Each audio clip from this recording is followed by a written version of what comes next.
जय महाकाल दोस्तों, welcome back to my daily blog series. तो भाई आज संडे था तो मूड थोड़ा सा ऑफ था मेरा। जैसे कि होता है ना, संडे को बिल्कुल एक्साइटेड होते हैं, तो वैसा बिल्कुल भी मूड नहीं था मेरा, बिल्कुल मूड ख़राब था।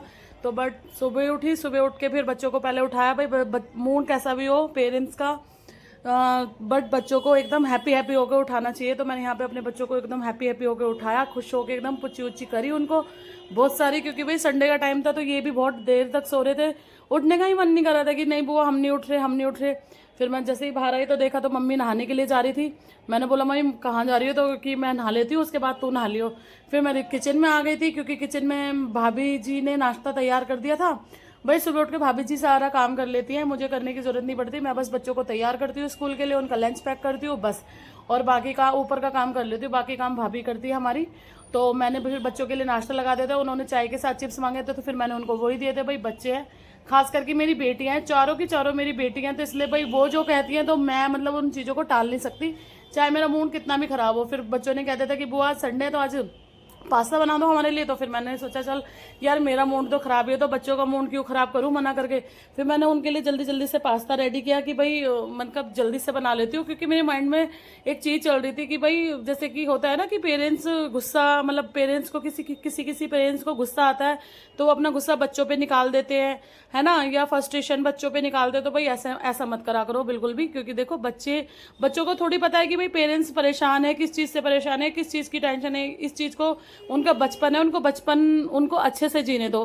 भाई हम पेरेंट्स हैं तो इतनी रिस्पॉन्सिबिलिटी तो हमारी भी बनती है ना। तो इसी चीज़ को मैंने मद्देनजर रखते हुए फिर बच्चों के लिए जल्दी से पास्ता रेडी किया। मेरे बच्चों की फरमाइश थी करने और प्राची की कि बुआ आज संडे है तो हमें पास्ता खाना है। क्योंकि स्कूल में ना मैडम ले जाने नहीं देती, क्योंकि मना करती है पास्ता मैगी ये सब चीज़ों के लिए मैम मना करती है। मैम बोलती है कि अच्छा सा मतलब घर का खाना बना के, मतलब घर का खाना होना चाहिए वो बनवा के लाया करो। ये पास्ता मैगी ये जो नुकसान देती है चीज़ें, हमें भी पता है नुकसान देती है, बट ये है कि यार बच्चों के लिए मना नहीं कर सकते ना, कभी कभी तो हो ही जाता है। तो संडे में फिर संडे स्पेशल मैंने पास्ता बना दिया था यहाँ पे। फिर मैं सोच रही थी यार मूड ऑफ है तो क्या मतलब मूड ठीक करने के लिए कुछ ना कुछ करती हूँ मैं। तो फिर मैंने फिर बच्चों के लिए सरप्राइज कर दिया था। मतलब मैंने कहा भाई पास्ता बन रहा है तुम्हारे लिए, फिर पास्ता खा लो आप। फिर उसके बाद मैंने कहा फिर कहीं चलते हैं। तो फिर वो भी पूछने लगे कि बुआ कहाँ जाना है। तो मैंने कहा पहले आप लोग पास्ता खत्म करो और पास्ता खाओ, उसके बाद मैं बताऊंगी कि आज हम कहाँ चल रहे हैं। क्योंकि मेरा तो मतलब दिमाग खराब था ही। अब आप लोग पूछोगे कि मेरा दिमाग खराब क्यों था, तो मेरा दिमाग खराब इस वजह से था कि भाई एक आदमी था, उसने मुझे कमेंट किया था कि भाई आपकी आवाज़ बिल्कुल अच्छी नहीं है, तो आप व्लॉगिंग वगैरह तो छोड़ ही दो, ये सब चीज़ आपके बस की बात नहीं है। तो बट फिर मैं वो उसका मैंने जैसे ही कमेंट पढ़ा तो मैं बहुत परेशान हो गई थी कि यार सच में मेरी आवाज़ अच्छी नहीं है। मतलब मैं खुद ही सोचने लग गई। फिर मैंने सोचा कि यार देखो देखो आवाज़ तो मेरी जैसी भी है वैसी ही रहेगी, और मैं किसी के कहने पे अपनी आवाज़ चेंज भी नहीं कर सकती, और उसी उसी की वजह से मैं अपना काम भी तो नहीं छोड़ सकती ना। तो बस मैंने उसकी बातों को गोली मारा, इग्नोर किया कि भाई मेरी आवाज़ जैसी भी है मैं तो व्लॉगिंग करूँगी, भाई मेरा काम है, मुझे पसंद है, और जो मुझे चीज़ें पसंद होंगी मैं वो करूँगी, चाहे कोई सामने वाला कुछ भी बोलता रहे। क्योंकि सामने वाले से लेके थोड़ी खाना, हमें अपने अकॉर्डिंग जीना चाहिए। तो फिर बस मैंने क्या करना था, बस उसकी बातों को गोली मारी और यहाँ अपने बच्चों को पास्ता बना के दिया।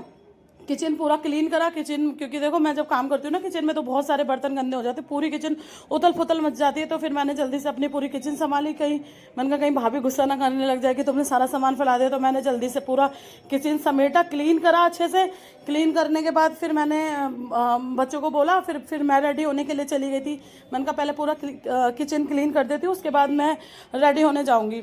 वहीं पे एक चीज़ और मुझे आप लोगों को पूछनी थी, भाई अगर आपको मेरी आवाज़ समझ में नहीं आती, अगर अच्छी नहीं लगती या पसंद नहीं है, तो भाई आपको किसी ने कहा थोड़ी है कि भाई मेरी वीडियो देखो। और ऐसे ही सबके सबके लिए मैं ये बात बोलना चाहती हूँ, अगर किसी को कोई इंसान पसंद नहीं है तो भाई किसी ने कहा थोड़ी है, ज़बरदस्ती थोड़ी है कि भाई आप उसको पसंद करो ना पसंद करो, भाई तुम्हारी मर्जी है। तुम मतलब ज़रूरी थोड़ी है मैं तुम्हें फोर्स थोड़ी कर रही हूँ कि भाई तुम मेरी वीडियो देखो मत देखो।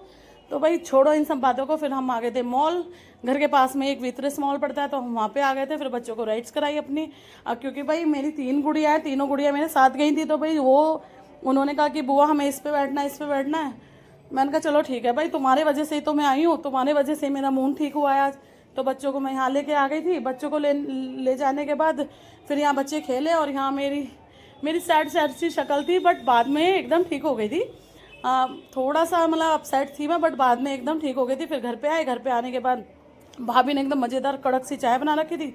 वो चाय मैंने एंजॉय की, क्योंकि मैं चाय पी के सारी थकान मिट जाती है। तो चाय पीने के बाद फिर हमारे क्या कहते हैं, भाभी कहने लगे कि चलो छत पे चल रहे हैं, छत पे बहुत अच्छी अच्छी मतलब ठंडी सी हवा चल रही है।